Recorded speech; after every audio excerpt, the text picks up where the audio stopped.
Estamos viendo en la imagen un párrafo, un pie de página, el número 2, en una obra de un autor que narra el nacimiento de la Sociedad de los Guadalupes, que no fue una agrupación masónica, a como muchos autores, algunos autores, quieren hacer creer.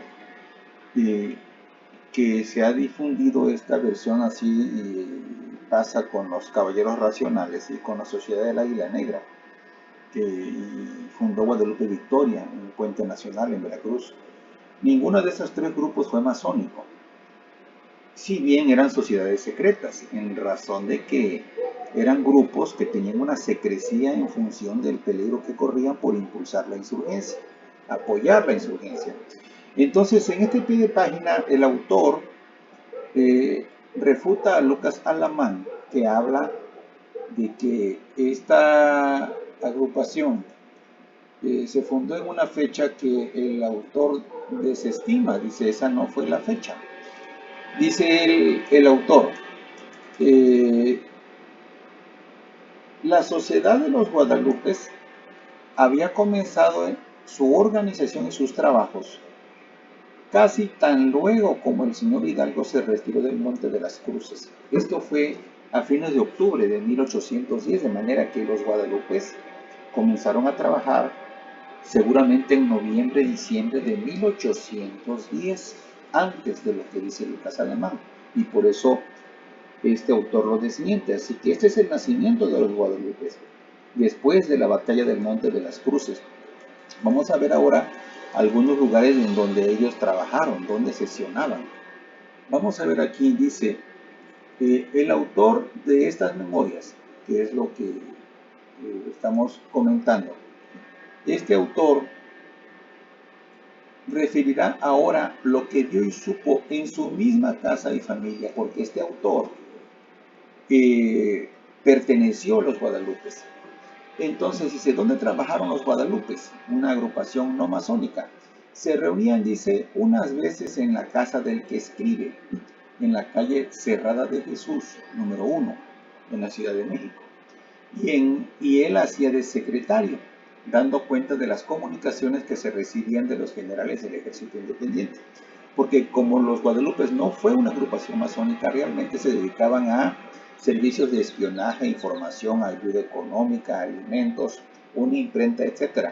Pero no fueron agrupación masónica. ¿Qué más? Dice otro domicilio.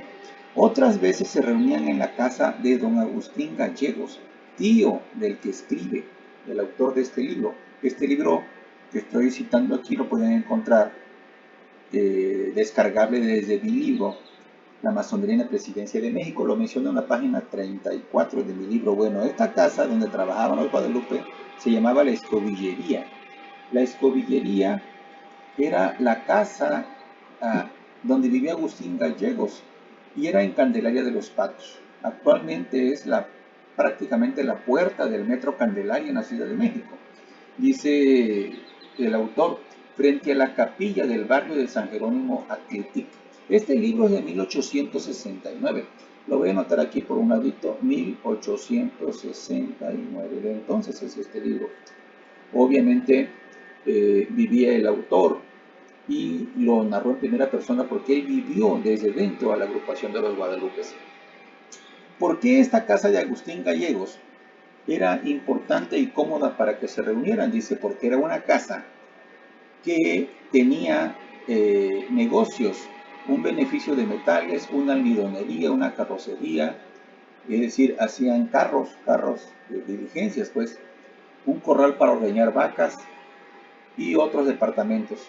Tenían una gran huerta y esto hacía que muchas personas relacionadas con la familia y con los negocios la frecuentasen como un lugar de trabajo y de recreo.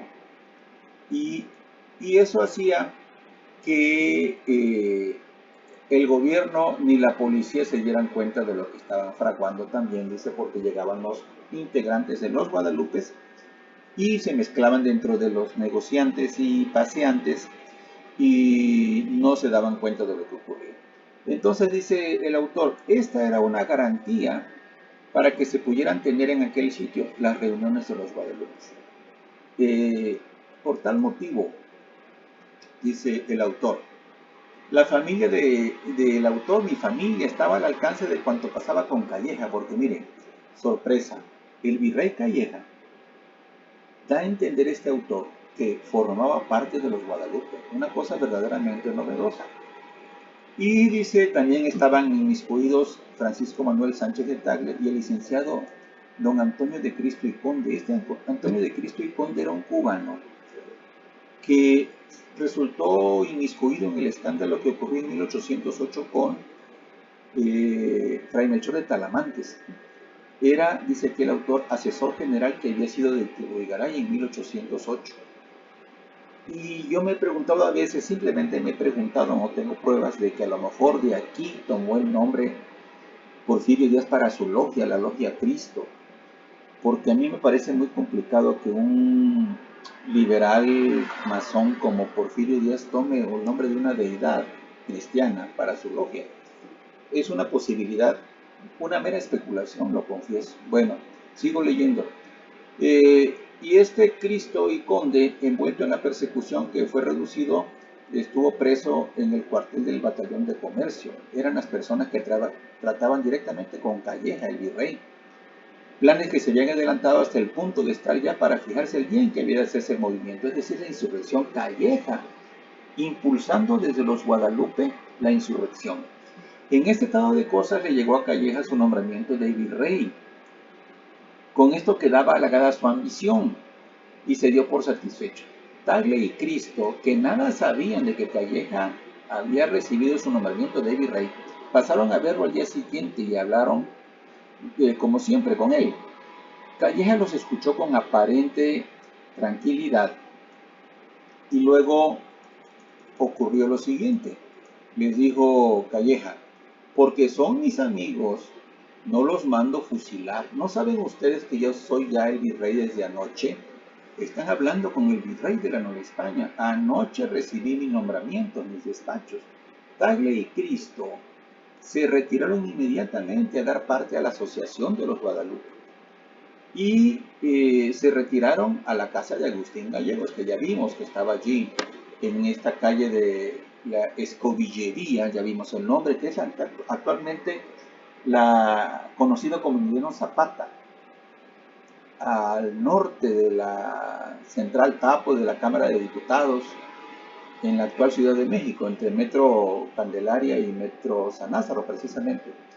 Y le avisaron, ¿saben qué? Ya no contamos con Calleja.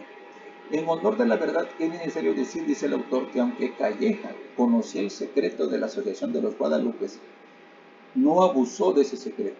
Sabiéndolo todo, no traicionó. Sin embargo, esa variación que manifestó luego que obtuvo el título de virrey hizo que en lo sucesivo se obrara con suma precaución. Es decir, que Calleja, el virrey, era integrante de los Guadalupe, o al menos estaba suficientemente inmiscuido como para estar al tanto de todo. Y concluimos con estas preguntas que están aquí de esta agrupación de los Guadalupe no masónica y el virrey Calleja. Prescindiendo de las noticias que el autor de estas memorias tenía por su misma persona y familia, que ya deja expuestas, no puede dudarse de que Callejas escribía con su firma en la carta dirigida desde Guadalajara a Venegas, y se hace unas preguntas muy importantes del autor. Reconociendo él, Calleja, la justicia de la independencia, se puede preguntar con justa admiración cómo este hombre que hizo con tanto empeño la guerra desde el principio contra sus propias convicciones, ¿por qué lo hizo? ¿Por qué combatió a los insurgentes y estaba inmiscuido con los Guadalupe? ¿Por qué observó una conducta atroz y sanguinaria contra los defensores de la independencia en el tiempo que gobernó como virrey? Es lo que se pregunta aquí el autor. Calleja, pues, inmiscuido con los Guadalupes, y siendo ya virrey, se apartó de ellos y los combatió. Eso narra este autor. Pueden descargar este libro desde el mío para que lo lean completo y se fijen en este nacimiento y funcionamiento de la Sociedad de los Guadalupes. El libro es de 1869 y mi libro lo pueden encontrar en Mercado Libre, en papel y electrónico en Amazon, para que vean una parte del funcionamiento de los Guadalupes, que fue una agrupación no masónica que nació a fines de 1810. Muchas gracias y hasta la próxima.